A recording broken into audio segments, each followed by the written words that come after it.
खबरें जो आपको सीधे जोड़ती है हमसे, जिनका आपकी जिंदगी पर होता है सीधा असर। खबरों की वही तस्वीर, बिना बदले बिना डर, जज्बा सच का लिए, सच दिखाते हैं।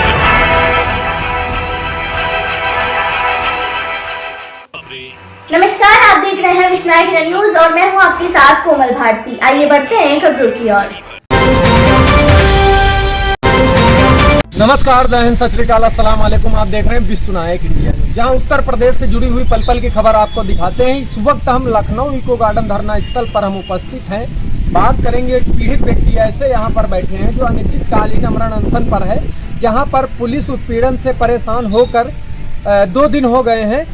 लखनऊ इको गार्डन धरना स्थल पर अमरण अनशन पर बैठे हैं। उनसे बात करेंगे, जहां पर उत्तर प्रदेश के मुख्यमंत्री योगी आदित्यनाथ बात करते हैं कि उत्तर प्रदेश की पुलिस 24 घंटे के अंदर अपराधियों को सलाखों के पीछे भेजेगी, पीड़ित व्यक्ति को 24 घंटे के अंदर न्याय दिलाएगी। हमारे साथ में हम पूरी जानकारी लेंगे कि आखिर में यहाँ पर बैठे अमरण अनशन पर क्या उनका पूरा मामला है, उसको लेकर हम बात करेंगे, जानेंगे।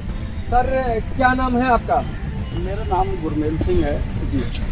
मैं उत्तर प्रदेश के जनपद रामपुर से हूँ, थाना सिविल लाइन्स।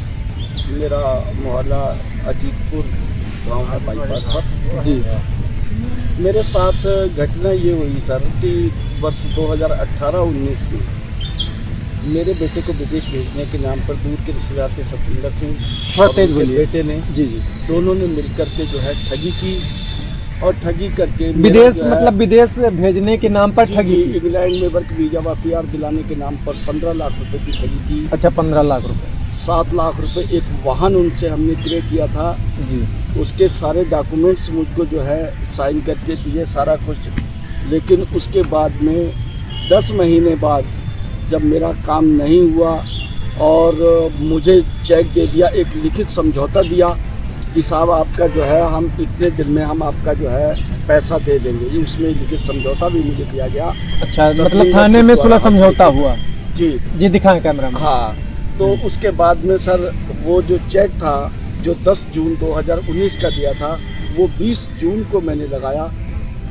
कई बार उनको बताने पर कि भैया मैं चेक लगा रहा हूँ, चेक लगाया, चेक बाउंस हो गया। इसी रंजिश में मेरे खिलाफ एक मुकदमा उन्होंने फर्जी लूट, जान से मारने की धमकी देना और संगीन धाराओं में लिखवा दिया, जिसके विषय में मैं तत्काल जो है SP रामपुर और उच्च अधिकारियों से, DIG साहब से भी मिला, मुरादाबाद ADG साहब से बरेली, और यहाँ तक कि DGP साहब से भी मिल चुका हूँ बहुत बार। उसके बाद में सर ये मुकदमा जो है मेरे ऊपर जो है उस पैसे जो रकम हड़पी गई थी उसका दबाव बनाने के लिए झूठा फर्जी मुकदमा कराया गया। उसके बाद में 22 महीने तक विवेचना चलती रही और मुझे जेल भेज दिया। जेल से आने के बाद में मैंने उच्च अधिकारियों के सामने बात रखी कि साहब आपने मुझे जो है मेरे ऊपर क्या आधार बनता है, कहाँ आरोप मेरे ऊपर, कौन सा आरोप से दो रहा, मेरे साथ ठगी होती है और आपने मुझे ही जेल भेज दिया। तब उन्होंने दोबारा विवेचना कराई। इस तरह से करते करते अब तीसरी बार विवेचना हो रही है। कैसे साल हो गए विवेचना होते? 7वीं साल चल रही है विवेचना होते हुए, लेकिन अभी तक किसी नतीजे पर नहीं पहुंच रहे हैं। 14 विवेचक अब तक बदल चुके हैं। क्राइम ब्रांच रामपुर के केवल और केवल जो पूर्व विवेचक हैं उनको बचाने का प्रयास किया जा रहा है।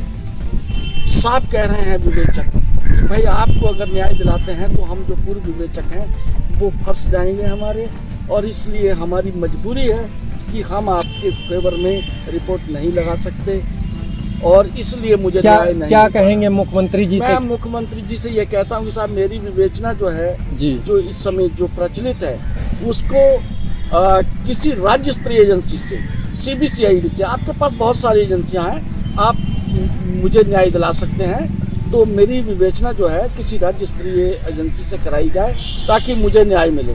मेरे जैसे कितने ऐसे लोग हैं जो पुलिस केवल पैसा लेकर के और दबाव बना करके और समझौता करा देती है कितने पीड़ितों के साथ में।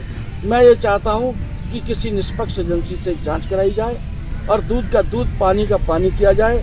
थाना कौन सा? मैं आमरण अनशन पर बैठा हूँ, जब तक मुझे न्याय नहीं मिलेगा। कफन मेरा ये टंगा हुआ है, मैं पूरे इंतजाम से यहाँ आया हूँ, मैं यहाँ से वापस नहीं जाऊँगा। जब तक मुझे न्याय नहीं मिलता है। तो आप देखेंगे कि किस तरीके से पीड़ित हैं, और उसके बाद एक चीज़ और जानने का प्रयास करेंगे। थाना कौन सा है आपका? थाना सिविल लाइंस, जनपद रामपुर है। जनपद रामपुर है, अच्छा। तो देखेंगे किस तरीके से अमरण अनशन, आज दूसरा दिन है, अनिश्चितकालीन अमरण अनशन पर बैठे हैं। आखिर में हम बताना चाहते हैं और पूछना चाहते हैं, जब उत्तर प्रदेश के मुख्यमंत्री योगी आदित्यनाथ तमाम आला अधिकारियों को रोज आदेश देते हैं, लेकिन उस आदेशों को ताक पर रखकर किस तरीके से देख रहे हैं कि पीड़ित जो हैं कफन लेकर आए हैं और लखनऊ इको गार्डन धरना स्थल पर बैठे हैं। ये कफन है इनका, कि कह रहे हैं साहब हमें न्याय दो। 7 साल से लगभग कई जो है विवेचक जो है बदल दिए गए और उसके बाद पीड़ित को न्याय नहीं मिला। 15 लाख रुपए की ठगी हुई। जो इनके रिलेशन में हैं तमाम लोग हैं जिनको बाहर जाने के नाम पर 15 लाख रुपए देते हैं, फिर उसके बाद झूठा मुकदमा इनके ऊपर पंजीकृत कर दिया जाता है, इन्हें सलाखों के पीछे भेज दिया जाता है।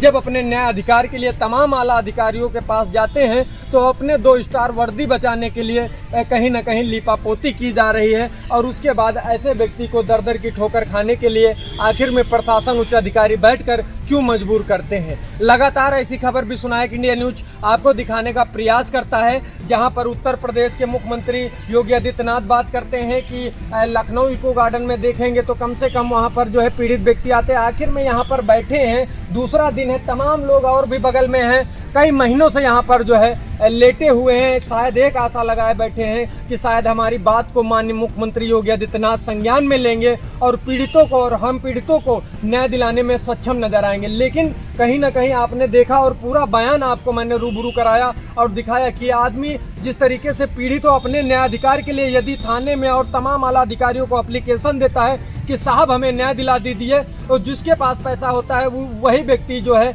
मुकदमा पंजीकृत करके इन्हें सलाखों के पीछे भेज देता है। हालांकि देखना है कि जो है इन्हें कब न्याय मिलेगा, या इसी तरीके लखनऊ इको गार्डन में कफन टका हुआ होगा और उसके बाद अमरण अनशन पर बैठे होंगे। ग्राउंड जीरो से report Malik Mohammad, bureau chief Lucknow. आप देखते रहिए विश्वनायक इंडिया न्यूज, हमारे सहयोगी सूरज रावत के साथ थाना रिपोर्टर। जय हिंद, जय भारत।